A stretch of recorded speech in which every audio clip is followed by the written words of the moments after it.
یہاں ہم آپ کے فیصلے پر ہیں. آپ سے پوچھا حضرت سعد نے کہ یا رسول اللہ آپ بھی بتا دیجئے جو فیصلہ میں کروں گا آپ کو منظور ہوگا؟ آپ کو منظور ہوگا؟ میں کہ ہاں سعد جو فیصلہ تم کرو ہمیں منظور ہے. یہاں امتحان تھا، یہاں امتحان اس بات کا تھا کہ قوم کو دیکھ کر حضرت سعد رضی اللہ تعالیٰ عنہ کے دل میں یہ بات تو نہیں آ جاتی کہ میں محمد صلی اللہ علیہ وسلم سے سفارش کروں قوم کی کہ جی انہیں معاف کر دو، چھوڑ دو.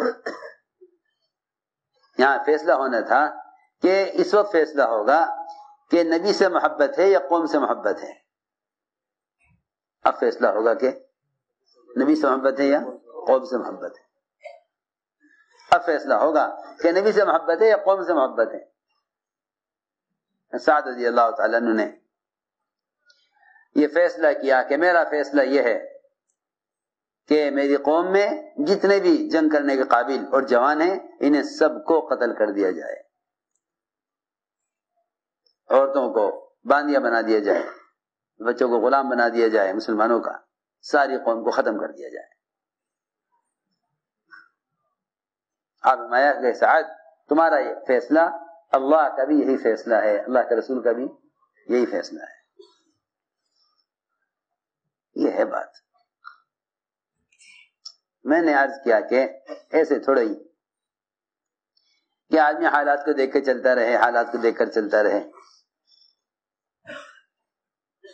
وہ تو جب تک اس زمانے کے مسلمانوں میں کسی سنت کے چھوٹنے کا غم فرض کے چھوٹنے کے برابر نہ ہو جاوے اس وقت تک دین محفوظ ہو نہیں سکتا اور مدد اللہ کی آ نہیں سکتی. جب تک ایک سنت کے چھوٹنے پر ایک فرض کے چھوٹنے کے برابر غم نہ ہو. حضور اکرم صلی اللہ علیہ وسلم نے صحابہ کرام کی اطاعت کا ہی امتحان لیا کہ دیکھیں تو صحیح انہیں ہم سے محبت زیادہ ہے یا اپنی قوم قبیلے اپنے گھر والے دوست احباب سے محبت زیادہ ہے. آدمی اس کے دین پر ہوتا ہے جس سے محبت کرتا ہے، جس کے دین پر ہوتا ہے جس سے محبت کرتا ہے اس کے دین پر ہوتا ہے. عام مزاج ہے لوگوں کا. میں نے عرض کیا کہ حضور اکرم صلی اللہ علیہ وسلم اس طرح امتحان لیتے کہ انہیں ہم سے اسی طرح اللہ تعالی احکام لاتے ہیں، اللہ احکام لاتے ہیں اسی طرح حالات کے خلاف، جیسے خبریں لاتے ہیں ظاہر کے خلاف ایسے احکام لاتے ہیں حالات کے خلاف. اچانک حکم آ جاتا ہے دیکھنے کے لیے کہ کون اطاعت کرتے ہیں کون اطاعت نہیں کرتے. نماز ہو رہی تھی بیت المقدس کی طرف، یہ تو عبادت میں آزمایا. جیسے عبادت میں آزمائیں گے ایسے عادت میں بھی آزمائیں گے. میری بات توجہ سننی ہوگی. اطاعت کو دیکھیں گے کس میں؟ عبادات میں. اطاعت کو دیکھیں گے عبادات میں، ایسے ہی اطاعت کو دیکھیں گے ضروریات میں. کس میں؟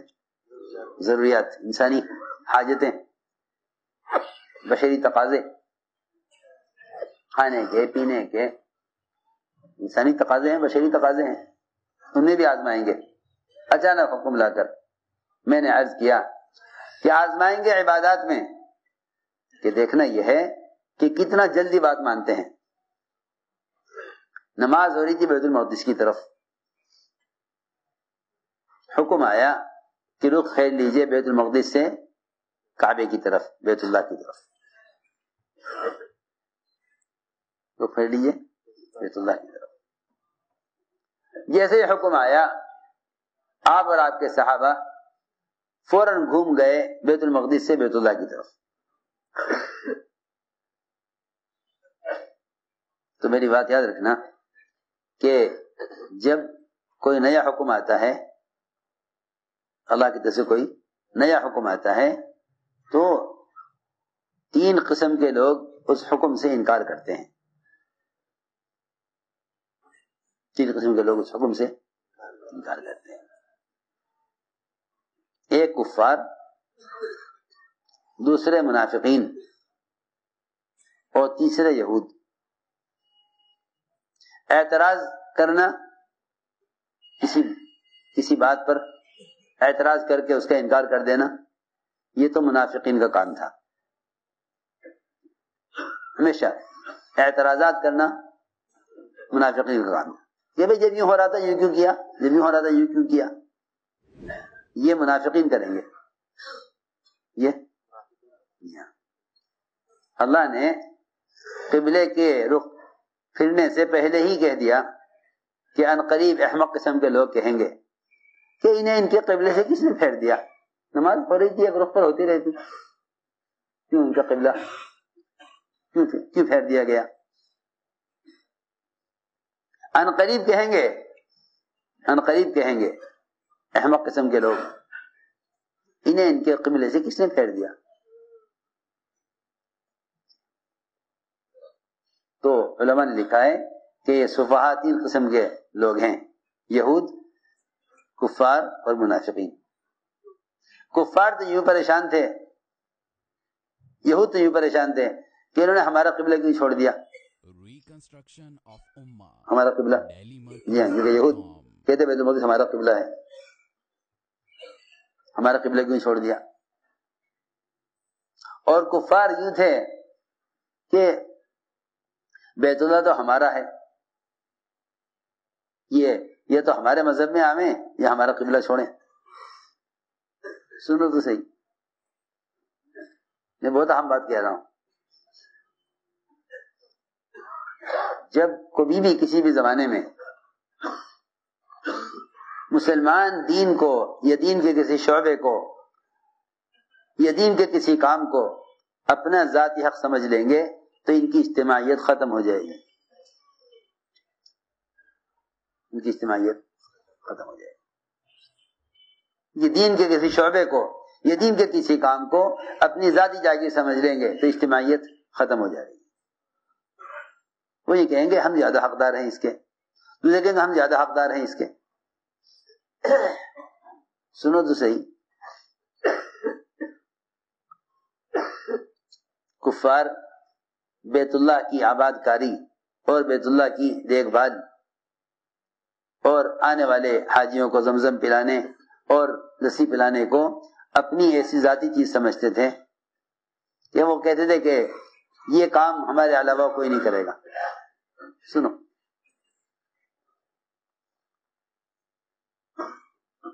ہم نے عرض کیا کہ جب کوئی آدمی کسی چیز کو اپنی ذاتی چیز سمجھ لے گا تو پھر وہ اس کا اپنا حق سمجھنے کی وجہ سے، اس کو اپنی ذاتی چیز سمجھنے کی وجہ سے دوسروں کو اس میں شریک نہیں ہونے دیں گے. سنو غور سے، میں کچھ کہنا چاہتا ہوں.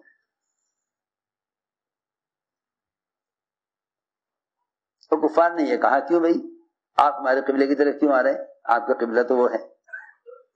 بعض کفار نے کہا ارے نہیں، دیکھو یہ تھک گئے ہیں، اب یہ ابھی جی میں جمتے جمتے تھک گئے ہیں اور ہم نے اب تک جو کوشش کی مقابلہ کیا ان سے، اس سے اب یہ مقابلے کی وجہ سے اب تنگ آ گئے ہیں.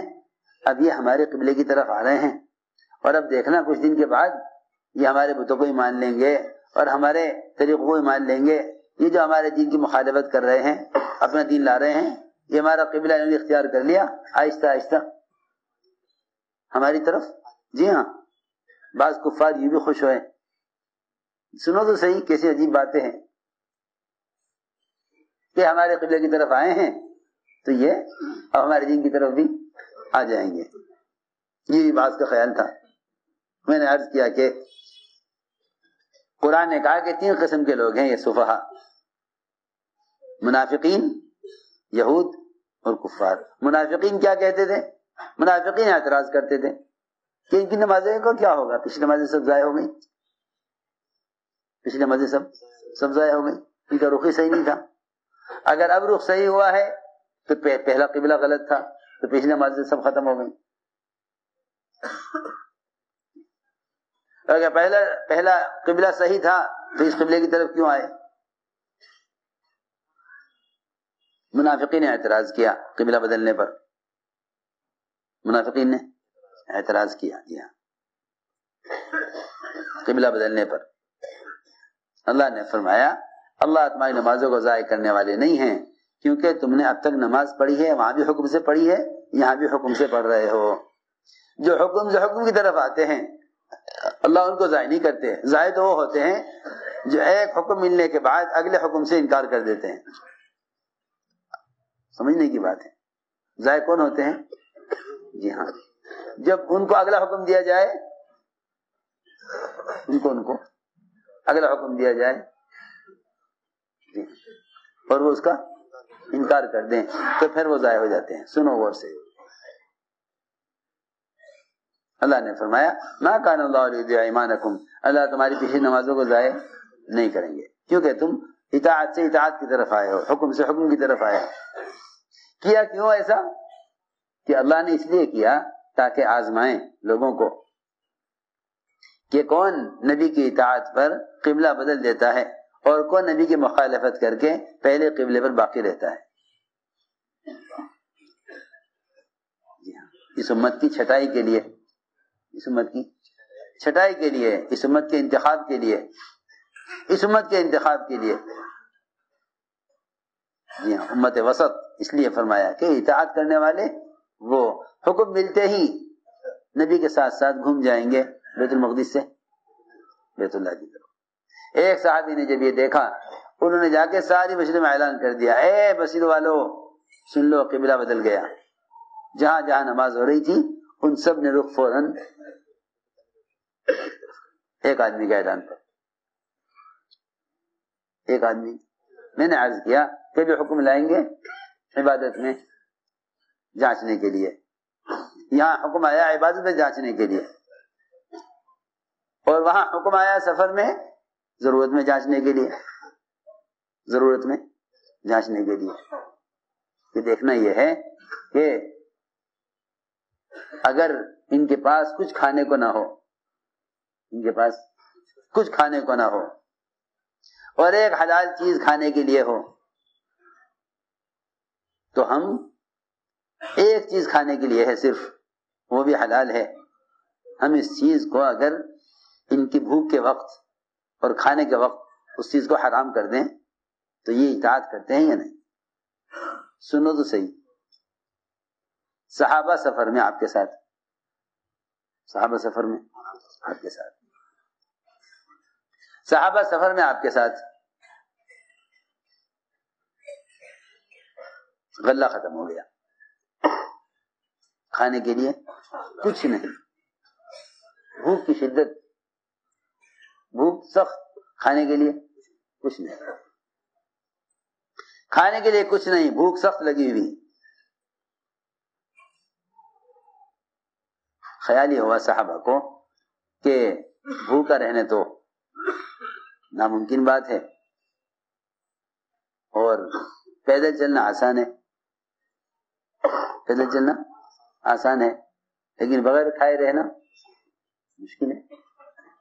پیدل چلنا آسان ہے, تو جن سواریوں پر ہم سواری کر رہے ہیں اگر ان سواریوں کو ذبح کر کے گوشت بنا کر کھایا جائے,